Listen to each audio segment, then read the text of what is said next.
Vinicius junior Real মাদ্রিদে থাকার জন্য তার কেরিয়ারে সবচেয়ে সেরা সিদ্ধান্তটা নিয়েছে। অন্যদিকে ১৯ বছরের একটা বাচ্চাকে দলে ভেড়ানোর জন্য রিয়াল মাদ্রিদ ১৩০ মিলিয়ন খরচ করবে। অঙ্কটা একটু বেশি হয়ে গেল কিনা? এই ভিডিওতে মোট ৩টা বিষয় নিয়ে আলোচনা করব। ভিনিসিয়াস ডিওমেন্ডেকে কেন ১৩০ মিলিয়ন দিয়ে কেনা এবং রিয়াল মাদ্রিদের সাইনিং পলিসিটা আসলে কেমন, কিভাবে রিয়াল মাদ্রিদ এই সাইনিংগুলো দিয়ে বিজনেস তৈরি করে বা তাদের বিজনেস মডিউলটা কি। শুরুটা ভিনিসিয়াস জুনিয়রকে দিয়ে করতে হয়, যেই টেনশনে গতকালকে থেকে নিয়ে সব থেকে বেশি মাদ্রিদিস্তারা ভুগছিল।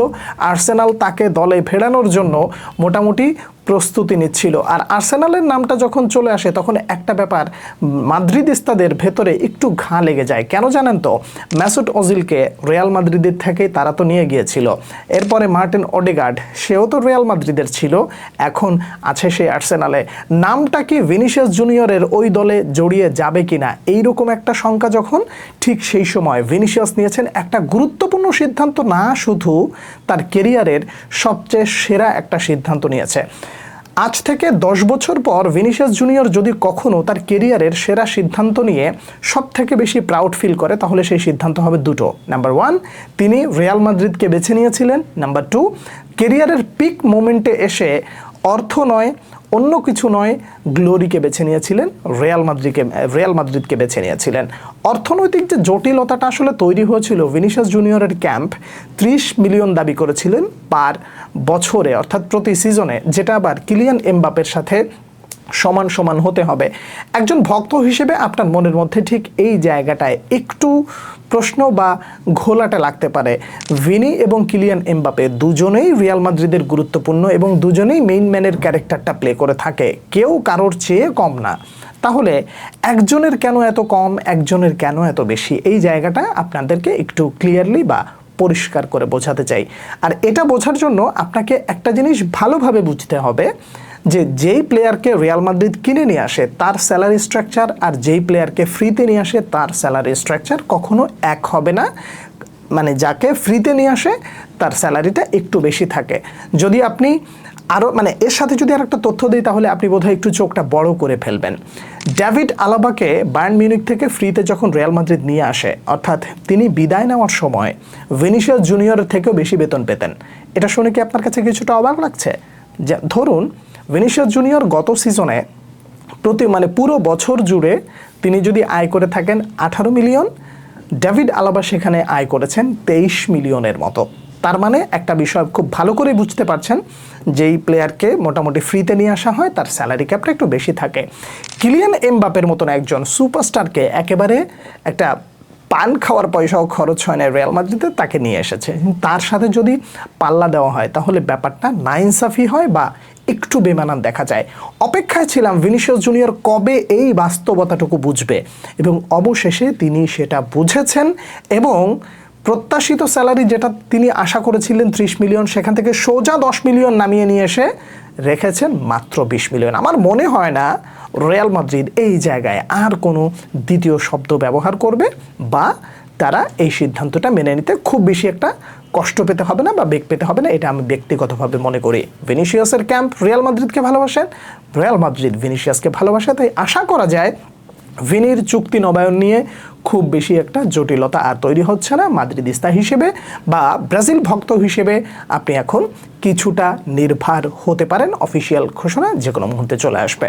গেল ভিনিসিয়াস জুনিয়রের চ্যাপ্টার, এবার আসেন ডিওমেন্ডেকে কেন 130 মিলিয়ন খরচ করে নিতে হলো।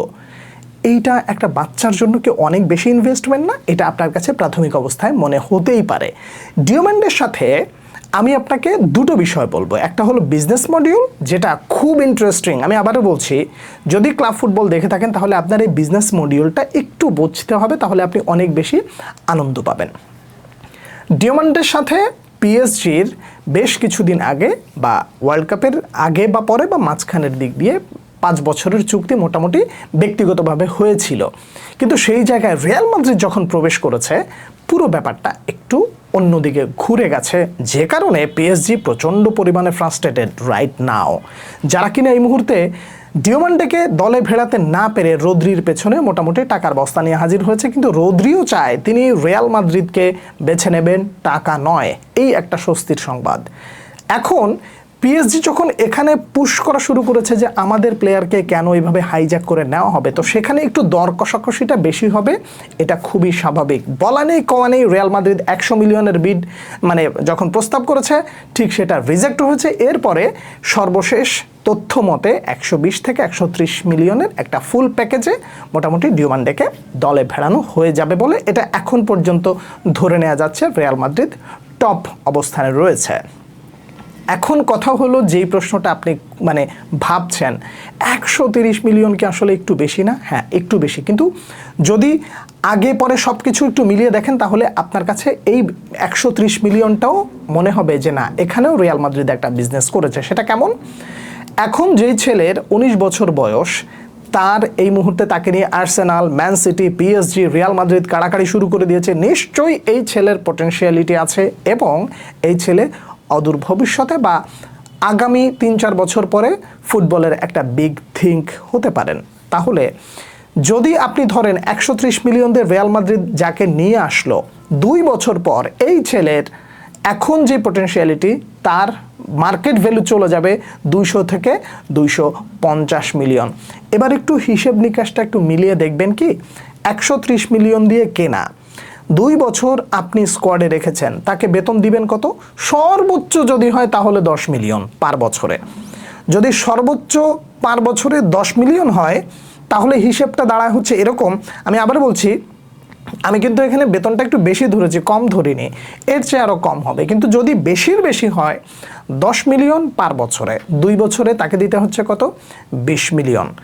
130-এর সাথে 20 যোগ দিলে 150 মিলিয়ন হয়। 2 বছর পরে যেই ছেলেটার পটেনশিয়ালিটি বা মার্কেট ভ্যালু চলে যাবে 250 মিলিয়নে, তাকে ওই টাইমে আপনার দলে ভেড়াতে হলে নির্ঘাত 220-22 অথবা 200 মিলিয়নের মতন আপনাকে খরচ করতে হবে। ঠিক সেখানে আপনি যদি এই মুহূর্তে 130 দিয়ে তাকে দলে ভিড়িয়ে ফেলেন এবং 2 বছর তাকে স্যালারি দিয়ে আপনি তার পেছনে খরচ হবে টোটাল কত? 150 মিলিয়ন কম স্যালারিতে। এবার আপনি একটু হিসাবটা মিলিয়ে দেখেন, 2 বছর পর ওই খেলোয়াড়কে আপনি 200 মিলিয়ন প্লাস দিয়ে বেশি স্যালারিতে দলভুক্ত করবেন, নাকি এই মুহূর্তে তাকে কম স্যালারিতে 130 মিলিয়ন দিয়ে ওভারঅল 2 বছরের মধ্যে 150 মিলিয়ন দিয়ে আপনি তাকে দলভুক্ত করবেন? বিজনেস পলিসিটা মূলত এই জায়গা দিয়েই ঘোরে, যে কারণে আপনার কাছে এই মুহূর্তে ইনিশিয়ালি ডিমান্ডের 130 মিলিয়ন বেশি মনে হলেও বলা যায় যে আপনি 2 বছরের হিসেব নিকাশ যখন করবেন তখন আপনার কাছে এটা বেশি মনে হবে না। এই জায়গায় আপনার মনের মধ্যে একটা প্রশ্ন ঘুরপাক খেতে পারে, আপনি কিভাবে শিওর হলেন যে 2 বছর পরে 250 মিলিয়ন তার মার্কেট ভ্যালু হতে পারে?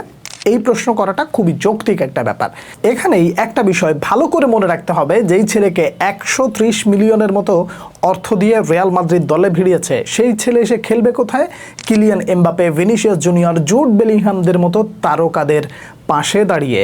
ঠিক 2 সিজনের ভেতরে একটা সিজন মোটামুটিও যদি ক্লিক করে, আপনি ধরে নেন মোটামুটিও যদি ক্লিক করে, তাহলে তার মার্কেট ভ্যালু যেখানে আছে সেখান থেকে আরও বৃদ্ধি পাবে, এটা নিঃসন্দেহে বলা যেতে পারে। তাহলে একটা বিষয় পরিপূর্ণভাবে ক্লিয়ার যে বিজনেস মডিউল যেটা বলছে সেটা হলো এই মুহূর্তে 130 মিলিয়ন একটু বেশি মনে হলেও ভবিষ্যতের কথা পরিকল্পনা বা ভবিষ্যৎ চিন্তা ভাবনা করলে সেটাকে আসলে খুব বেশি মনে হওয়ার সুযোগ নেই, বরং ব্যবসায়িক পরিকল্পনা অনুযায়ী এই সাইনিংটা মোটামুটি ঠিক আছে। এখানে একটা বিষয় আপনি আমাকে বলতে পারেন বা আমিও আপনাকে বলতে পারি, সেটা হলো একেবারে অনস্বীকার্য কথা যে 130 মিলিয়ন আসলে একটু বেশি হতে পারে। কোন জায়গাটায়? যে একজন খেলোয়াড় 2 বছর যে ইনজুরি মুক্ত বা এসিএল ইনজুরিতে পড়বে না বা গুরুতর কোনো সমস্যা হবে না, এর কি আসলে কোনো গ্যারান্টি আছে? দেখুন, লাইফ ইজ আনপ্রেডিক্টেবল। এখানে যেহেতু আর কোনো কথা চলে না, সেহেতু খেলোয়াড়কে কখন কোন সময় কোন জায়গা দিয়ে কেমন করবে এটাও আসলে কেউ বলে দিতে পারে না। তবে বর্তমান পরিস্থিতি বিবেচনায় রিয়াল মাদ্রিদ যে সিদ্ধান্তটা নিয়েছে পিএসজির মুখের খাবার কেড়ে নিয়ে, সেটা মোটেও ভুল সিদ্ধান্ত নয় বলে আমি ব্যক্তিগতভাবে মনে করি। রিয়াল মাদ্রিদ শুধুমাত্র এই সাইনিংটা দিয়েই শেষ করবে না, রদ্রি এবং ডিওমান্ডের পাশাপাশি আরও একজন ডিফেন্ডার কেও দলে ভেড়াতে পারে যদি মার্কেট ঠিকঠাক থাকে। সেই ডিফেন্ডারটা কে হতে পারে আমি আপনার কাছে জানতে চাইবো, এবং একই সাথে এই ভিডিওর যে 3টা বিষয়বস্তু ছিল এই বিষয়বস্তুর কোনো একটা জায়গায় কোনো কিছু নিয়ে যদি আপনার জানার থাকে, কোনো প্রশ্ন থাকে, নিঃসন্দেহে আপনি করতে পারেন।